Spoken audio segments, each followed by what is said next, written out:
آپ نے کبھی سوچا یہ جو سلطنت عثمانیہ ہے، اس کا جو مورث اعلیٰ تھا عثمان غازی، اس کو اللہ نے بادشاہت کیسے عطا فرمائی؟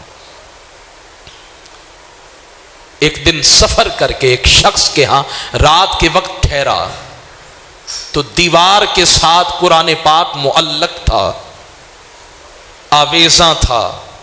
تو اس نے پوچھا من ھذا، یہ کیا ہے؟ کون سی کتاب ہے؟ کسی اور فن میں بھی تو ہو سکتی ہے۔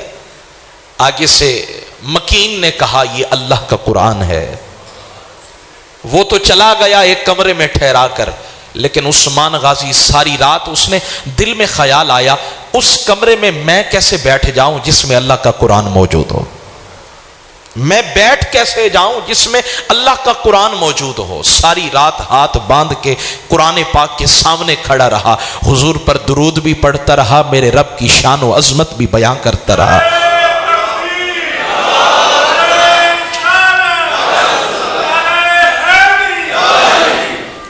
اور جب صبح ہوئی، رات تو گزر گئی تھی، وہ نکلے اپنے سفر پر، راستے میں ایک بندہ ڈھونڈتا ہوا آیا۔ ہاتھ باندھ کے عرض کروں گا، دل کے کانوں کے ساتھ سنیے گا۔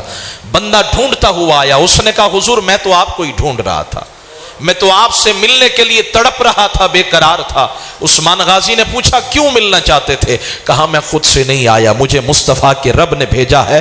تم نے ہمارے قرآن کی اگر اس قدر عزت و عظمت کی ہے، چلو جاؤ، تمہیں بھی بادشاہت دی، تمہاری اولاد کو بھی بادشاہت دی، تمہاری اولاد کو بھی بادشاہت دی۔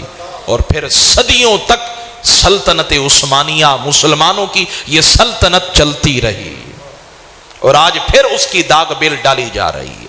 طیب اردگان پھر وہ محنت کر رہے ہیں، وہ جہد مسلسل کر رہے ہیں تاکہ پھر سے اسلام کو اپنی بنیادوں پر کھڑا کیا جا سکے۔ یہ کیسے مقام ملتا ہے؟ جب اللہ کے نام کی، جب اوراق مقدس کی قدر کی جائے۔ اگر ایک بندہ ایک پوری رات قرآن کے سامنے ہاتھ باندھ کے کھڑا رہا، اللہ نے اسے بادشاہت دنیا کی عطا کر دی اور آخرت کی عزتوں سے نواز دیا۔ صدیاں گزر گئی ہیں، آج بھی عثمان غازی کا نام ادب سے لیا جاتا ہے، ارطغرل غازی کا نام ادب سے لیا جاتا ہے۔ قرآن کی عزت کی وجہ سے مجھے بتاؤ ذرا، سوچو ذرا مسلمانوں، جب اخبار کے تراشے، جب اوراق مقدس گندگی کے ڈھیر پر پڑے ہوتے ہیں، اگر انعام اتنا ہے تو پھر گرفت کیسی ہوگی، وعید کیسی